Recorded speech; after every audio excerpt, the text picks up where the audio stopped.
Hello friends, Tom Downey here for NFL Daily, presented by BETDSI.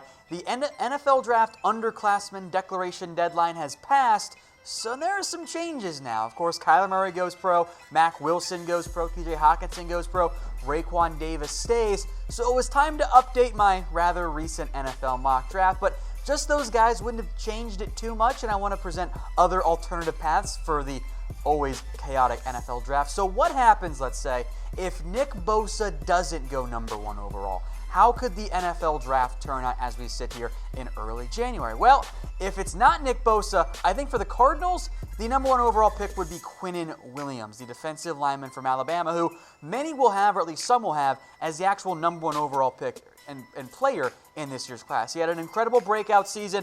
I thought it was going to be Raekwon Davis that had the breakout year. Nope, it was the redshirt sophomore Quinnen instead, who was absolutely fantastic. Good luck trying to watch Isaiah Buggs' tape or even just highlights, because it always ends up being Quinnen Williams who flashes instead. 19.5 tackles for loss, 8 sacks. I think he'd be a perfect fit for the Cardinals defense, maybe more so than Nick Bosa. So if it's not Nick Bosa at number 1, I like the fit there of Quinnen Williams. But who do you think will be the number 1 overall pick in the 2019 NFL Draft? Some other options beyond Quinnen and Nick Bosa. Well, there's a quarterback if a team wants to trade up for him, and maybe it could end up being Josh Allen, who we'll get to here in a little bit. But at number 2, and the Niners fans, I'm sure you'll love this outcome, Nick Bosa doesn't go number 1 overall. You sprint to the podium and you turn in that pick. Bosa is exactly what the 49ers need. I think he's the top prospect in this year's class, with no disrespect meant towards Quinnen Williams, Josh Allen, Ed Oliver, and others. Now, the Niners need a pass rusher, not another defensive tackle, which is why I think it would be bad if Bosa goes number 1 and a team doesn't want to trade up for a quarterback, because then you're stuck with Josh Allen or probably trading down, because I don't think the Niners should take Quinnen Williams because it just doesn't fit. They already have too many 3 techniques. They don't need a third one. If it's not Bosa, maybe a trade down makes a lot of sense there for the San Francisco 49ers, but they need a pass rusher, and if Nick Bosa's there, it's a fantastic fit. Let's go now to number 3, the New York Jets. I'll change this one up to, let's go with Jonah Williams. I saw many comments on the last one about Jonah Williams. I like him too, but I will warn you guys that there are some around the NFL who don't think he's a top 10 pick because they don't know if he's actually a tackle. I think he is. I'm not worried that he's not going to have the longest arms or is the freakest athlete. I mean, was Joe Thomas really the freakest athlete or the longest arms? No, he didn't. I like Jonah Williams a lot. Very technically sound. Now, if the Jets don't go offensive line, which I think there's a good chance there, it's Josh Allen, I think, would be this pick here. So either a pass rusher of some type or an offensive lineman. They're going to focus on the trenches, but with some uncertainty around tackle and even guard for the Jets, why don't you get some help for Sam Darnold in terms of protection, and then maybe in round 2, maybe you get that pass rusher or some more skill guys for Sam Darnold. All right, number 4, I think the Bay Area fans like me quite a bit right now. Josh Allen. If he and Nick Bosa are off the board, I don't like where the Raiders' options are, or who the options are for Oakland. Now, Allen improved tremendously this year. He had a breakout season for Kentucky, a guy that we weren't really sure what he was going to be. Was he going to be a true edge rusher, or was he going to be kind of more of an off-ball linebacker? Then at Kentucky this year, absolutely broke out, improved in almost every facet of his game, 21.5 tackles for loss, 17 sacks. I fully expect he will wow at the combine. I've seen some that have Josh Allen outside the top 10. That really doesn't make much sense to me. NFL teams value offensive linemen and quarterbacks and edge rushers more than most positions. Josh Allen at 4, I have a very tough time seeing him get past number 4. And even if he does, he wouldn't get past number 5, which is the Tampa Bay Buccaneers, who do not go edge rusher. I'll give them Greedy Williams again. I know they drafted several cornerbacks last year. I don't know how much they truly believe in Vernon Hargreaves going forward. MJ Stewart might be better off at safety anyway. That would give you Carlton Davis and Greedy Williams a very good 1-2 punch for the Bucs. And maybe Todd Bowles wants to invest more, now that he's a DC, in a cornerback more so than an edge rusher. I think this is about as high as you'll see Greedy Williams go. I do wonder how he'll test, because he's my number 1 cornerback right now. In the past 2 years, both of my number 1 cornerbacks have not done very well at the NFL Combine. They've run very slow, so I apologize in advance, Greedy. If you run poorly, I'll just assume that's my curse for you. All right, folks, today's show is brought to you by BETDSI, the internet's #1 sportsbook. Head over to chatsports.com/bet. Use promo code LIVE120 for a 120% deposit bonus. You put down $50, they'll give you $60 for free. Put down $100, well, it's $120. $500 gets you $600 extra bucks to bet with on BETDSI, but you got to use that promo code LIVE120 at chatsports.com/bet. All right, at number 6, let's talk quarterbacks here. I'll keep Dwayne Haskins as the top guy off the board. We'll get to Kyler Murray later, I promise. I like what Haskins brings. Now, he's not a Baker Mayfield type prospect, and in reality, he's not the number 6 overall player in this class, and that shouldn't be a huge surprise, right? But quarterbacks always rise, and there are still some concerns with Dwayne Haskins, how he handles pressure, the fear that he could be a one-year wonder. But Mitch Trubisky went in the top 3, top 2 picks. I think Dwayne could go in that same range if a team trades up for him. So, and for those of you that don't like Haskins because he went to Ohio State, he's not like the other Ohio State quarterbacks. He's more of a pure drop-back pocket passer. Can run a little bit, but he's not your typical dual threat like Ohio State has had in the past couple of years. So I like Dwayne Haskins a bit. I think he'd be a good fit in New York unless a team trades up for him. Now, speaking of the Giants, will they draft a quarterback this year? There is a segment of the Giants fan base / media that I've spoken to that doesn't think they need a quarterback, and you guys are wrong. They absolutely do, because Eli Manning is not getting the job done anymore. Yeah, you can invest in other positions, that's fine, but at some point, you got to go find a passable quarterback, because it's not Eli, and it's not Kyle Lauletta either. So I hope the answer is yes. All right, number 7, how about Ed Oliver to the Jacksonville Jaguars? Bear with me here, because I know that the Jags have a lot of talent on that front line already, but change is likely coming. They could cut one or both of Malik Jackson and Marcel Darius. That would save them over $20 million in cap space next year. Money they could use to maybe go out and trade and or sign/extend Nick Foles, who, by the way, his former quarterback coach, John DeFilippo, is now the offensive coordinator in Jacksonville. Notice how I tied all those two together, and maybe that makes a little bit of sense there. And then maybe round 2, round 3, or next year you draft a quarterback to groom as well. I would like to see Ed Oliver in Jacksonville. I think he'd be a fantastic fit in a 3-technique role. Taven Bryan, Calais Campbell, and Yannick Ngakoue. That's a really good front 4, and the Jags seem to really want to build around that. Now, if Ed Oliver doesn't go here, I think he could be an option at 8 for the Detroit Lions, but I think they prefer a true edge rusher, and I'll put Clelin Ferrell here at number 8.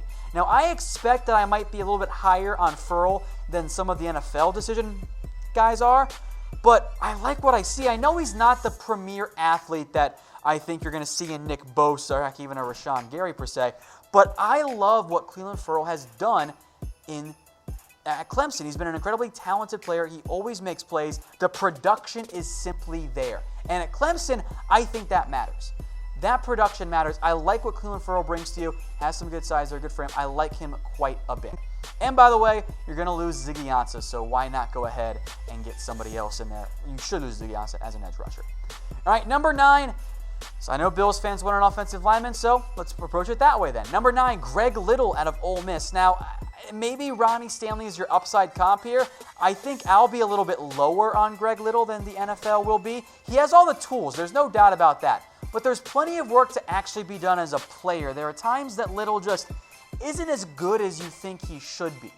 Now, he is the classic type of player that teams say, you know what, we see the flashes, we see the length and the size and the athleticism and all the tools, we can coach him up and make him great, and that very well might end up being the case for Greg Little. I think when he blows up the combine and runs really, really well, I think he'll work his way into the top 15 or so. All right, number 10, how about Drew Lock? And I know some Broncos fans pointed this out. I mentioned it in the last mock draft too. If Drew Lock's on the board at 10, I like this fit because I think Denver is high on Drew Lock. And Lock did not start this year very good, and I was rather concerned. But around that Florida game, that time frame, things started to click for Lock in the new Derek Dooley offense at Missouri. He reminds me of Derek Carr in many ways. The ups and the downs, how he can sometimes have issues under pressure. But he does have the arm talent and does have the ability, I think, to be a franchise quarterback, which not every quarterback is in this year's class. The addition of Kyler Murray, I think, actually helps this class. I think Drew Lock goes round 1. For now, I'll put him as the number 2 quarterback off the board in my mock draft. All right, folks, subscribe to us on YouTube. Head over to youtube.com/chatsportstv. and go subscribe. If you're watching on Facebook, hit that button. If you're watching on Facebook, the link is right there for you. Get us to 100,000 subscribers, and don't worry, we're going to have tons of NFL draft coverage all off-season long. All right, number 9, one of my truly favorite fits, and this one might not change that often as long as Jonah Williams is off the board at number 11 in my mock drafts. Devin White to the Bengals at LSU. They need an impact linebacker. I think Devin White can be that guy. I absolutely love the fit there. Number 12, Packers get themselves a pass rusher, Ja'Kai Polite. I thought about Brian Burns here. Those two might flip-flop a couple times in my mock drafts. Both of them bring that pass rushing ability off the edge. All right, number 13, there he is. Kyler Murray to the Miami Dolphins. Now, Murray is going to be a divisive prospect. There will be some that think he's great, some that think he can be good, and some that just think he's going to suck. Now, I think he's worth the risk due to playmaking. I have not finished my evaluations by any means yet for quarterbacks, and I won't until after the combine for any position. But there are reasons to have promise and believe in Kyler Murray, and reasons to have doubt. The size is one of them. 5'10", 190 is what he's listed at.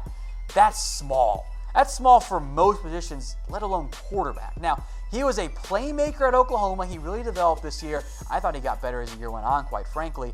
I think he's worth the risk around this range, in that 16 to 10 range, something like that. If Lamar Jackson went round 1, I would think that Kyler Murray would go round 1 as well. Now, for those of you saying, well, there was the report the Dolphins were looking to the 2020 draft class, that's true. It did come out before Kyler Murray declared. And oh, by the way, we never expect NFL teams to lie to hide their intentions, right? They never do that. Yeah. So take that report with a grain of salt, but they very well could pass on quarterback. So where will Kyler Murray be drafted? Let me know what you guys think in the comments section. And our friends over at BETDSI, they've got some odds on who will take Murray. Oakland Raiders lead the way. I don't really buy it. The Jacksonville Jaguars, I could see it. New York Giants, possibly. Redskins, if he's on the board, I could definitely see that one. Arizona Cardinals, stop it. Get some help. It's not going to happen. They are not taking Kyler Murray. Go peep my pinned tweet on Twitter at WhatGoingDowney. Denver and Miami, some dark horses there, and then a big drop-off with the Tampa Bay Buccaneers at plus 2,000. I threw some money down on the Miami Dolphins, folks. I'm not kidding there. You can do so over at chatsports.com/bet. Use that promo code LIVE120 for a 120% deposit bonus. You put down $50, you'll get an extra $60 for free to bet with. So even when you get some picks wrong, you're going to have plenty of extra money to play with on BETDSI. But you got to use promo code LIVE120 at chatsports.com/bet. All right, number 14, Rashawn Gary to the Atlanta Falcons. I think he's a good fit in Atlanta. He can be a Michael Bennett type. That's his combo if he stays on the outside at defensive end. Limited by injury this year. Didn't have the best production. I think he's going to test really well with the combine. It could be a blow up the combine type measurement for Rashawn Gary. And if it doesn't happen, I think he's going to slide quite a bit down in my mock draft. I think in the end, though, if I'm Rashawn Gary in an NFL team, I want to play him at 3 technique. I think that would be his best fit. A freak athlete who's big enough to play on the inside, I think he would thrive in that position. All right, number 15, Redskins. How about Daniel Jones out of Duke? I think this one makes sense for them because I think he's a Jay Gruden type of quarterback. Jones can run, by the way. He's a pretty good athlete as far as I'm concerned. I don't know if he's going to blow up the combine like a Lamar Jackson, whatever Kyler Murray will, but he's going to test fairly well as an athlete. I think he'd fit in that role. I think he's advanced enough to at least be a starter. I don't think he's going to be a high-end franchise guy, but I do think he could be a low-end starting caliber quarterback who can make an impact fairly quickly because he played under David Cutcliffe. Now, we've gone through some quarterbacks, so the over-under for you guys. 4 quarterbacks drafted in the first round this year. Really, will it be Daniel Jones in some order, Drew Lock, Dwayne Haskins, and Kyler Murray? Will it be a push? Will one of those guys not go round 1? Or will someone like a Will Grier, who is not going to go before Daniel Jones does, sneak into the first round as well? Let me know what you guys think in the comments section. All right, halfway through here for the first round. Deontay Thompson checks in at number 16. I am curious to see how NFL teams feel about him because he was a late declaree who I thought could have stayed, and there had been some buzz that he was going to, because he didn't play all that well down the stretch. But beyond Rashawn Golden, Carolina has nothing locked into safety. A lot of free agents there. I think it's a nice need there. Thompson Golden, I think, could be a decent fit. Number 17, I would love it if this happened. Byron Murphy, who I call Denzel Ward West, gets to pair up with Denzel Ward. I think it's a perfect duo there, a lockdown cover corner tandem for Cleveland. All right, number 18. Now, some Vikings fans said that guard was a bigger need, which it absolutely is. I still think Cody Ford makes sense, but how about Yadni Kajust, who's also going to draw some buzz for a top 20 pick, and some will have him as a guard. Either way, he's flexible enough to play both. Jeffrey Simmons, number 19 to Tennessee. You could use another piece next to Jarrell Casey. I think it's a fantastic fit. Number 20, Devin Bush, the Michigan linebacker, who, if he does real at the combine, could just surpass Devin White as the number 1 linebacker off the board. Pittsburgh, we know, needs an impact linebacker. Devin Bush does not have great size. He's only 5'11", but he is a perfect fit in today's NFL. He is fast, he's speedy, and he's able to make plays in coverage and against the run. A lot of people like Devin Bush for good reason. He's going to be a first-round grade for me. He might even be a top 15, top 10 guy once my board is finalized. All right, number 21. How about Cody Ford? And I like Ford quite a bit. I think he's a perfect fit at right tackle. Some think he's a guard. Either way, Seattle, plug him in over Jermaine Ifedi. He's an upgrade. Number 22, there's going to be a couple good players I think that will slide as the quarterbacks go up or a receiver goes up or a lineman goes up. Brian Burns, in this case, ends up being the fit there. Some notable free agents coming up for the Ravens at the outside linebacker spot. Some recent high-round picks like Tim Williams that haven't really developed. Maybe Brian Burns can be that 3-4 edge guy for Baltimore that they've been coveting. Houston, they need an offensive lineman. I will slot them Jawan Taylor. Other guys I'll make note of on the offensive line, like a David Edwards and multiple Wisconsin players, and also the Kansas State kid, Dalton Reisner, also makes sense. All right, the Oakland Raiders, number 24. How about the number 1 wideout, DK Metcalf? Now, the big concern here with Metcalf is the neck. If that checks out medically, I think he goes round 1. I think he was the best receiver on that Ole Miss team. If it doesn't check out medically, he's going to slide a big, big way. But the Raiders get themselves a big-bodied threat on the outside to replace Amari Cooper. Now, the Raiders have 3 first-round draft picks. Will they end up trading one of them, be it up or down? Let me know in the comment section. Type 1 for yes, type 0 for no. I will not be surprised if the Raiders trade one of them. Maybe it's one of those later first-round picks, or maybe they could package them up to go up even higher and get an extra player at the top 15, top 10 range. All right, number 25, Christian Wilkins. If Timmy Jernigan is indeed done in Philadelphia, Wilkins, I think, is a good fit there. I love him. Good against the run, good against the pass, and his teammates absolutely love him as well. He's a guy that coaches are going to be a huge fan of. Number 26, N'Keal Harry out of Arizona State. I like him. I really want to see how he tests, but with T.Y. Hilton there as almost a slot outside guy, he's a little bit smaller. Why not a big-body threat to go along with Eric Ebron? All of a sudden, that red zone offense gets even better for the Colts. Number 27, Mack Wilson. The Raiders check off these boxes. Edge rusher, wide receiver, linebacker. I think it's a hell of a haul there for the Oakland Raiders in the NFL draft so far. All right, number 28, Dexter Lawrence to the LA Chargers. I like him a lot as a run stopper. You can replace Brandon Mebane up front, maybe even Corey Luigi too. I think it's a good fit. 29, welcome to the tight end range. Noah Fant out of Iowa. He is a freak athlete. He will blow up the combine, and I kind of think Gronk's time is about over in New England. Number 30, Nasir Adderley, who I like a lot. The Rams could have a need a cornerback or need a free safety, depending on what happens with LaMarcus Joyner and some of their other cornerbacks. Adderley can play both. He can be an outside corner or a true free safety. Sign me up for Adderley. This is a really, really good football player. You will hear more about him as we get further along into the NFL draft process. All right, folks, today's show is brought to you by BETDSI, the internet's #1 sportsbook. Head over to chatsports.com/bet. Use promo code LIVE120 for a 120% deposit bonus. You put down $50, they'll give you $60 for free. It's the best deal out there. Chatsports.com/bet. Just use that promo code LIVE120. All right, number 31, DeAndre Baker, the cornerback from Georgia. I think he's going to be better in a zone scheme. He's not going to run that well at the combine, I don't think. If he does, he vaults back up, but he's a very good corner. A better Tease Tabor, even though I love Tease Tabor, could be the comp there, who has not played very well for Detroit, unfortunately.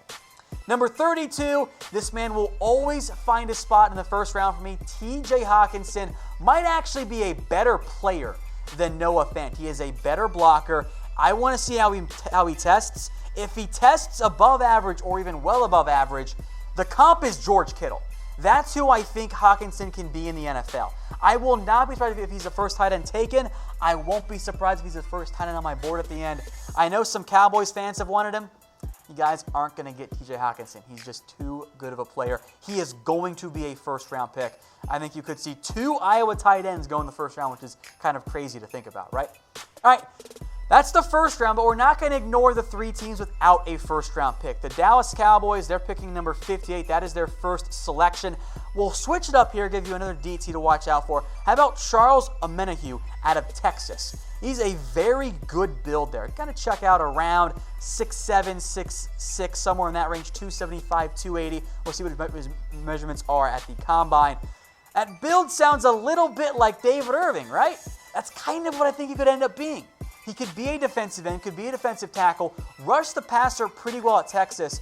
I'm a big fan of what I've seen from Omenihu, and the big reason why, I like it when players who stay 3 or 4 years and play all those years show steady improvement. They get better, their stats improve, all that kind of stuff, and then at some point they have that breakout year.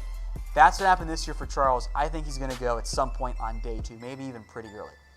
All right, number 64, the Saints. How about Kendall Sheffield? I want to make note of him because he did declare. I think he's going to test really, really well at the combine. He's going to run super fast. I don't think he's a true second-round talent, but you're drafting him at second, so it's okay. And also that speed, that's going to get some coaches to fall in love with him. Then number 88, we'll keep Caleb McGarry here for the Chicago Bears. Just some added offensive line depth.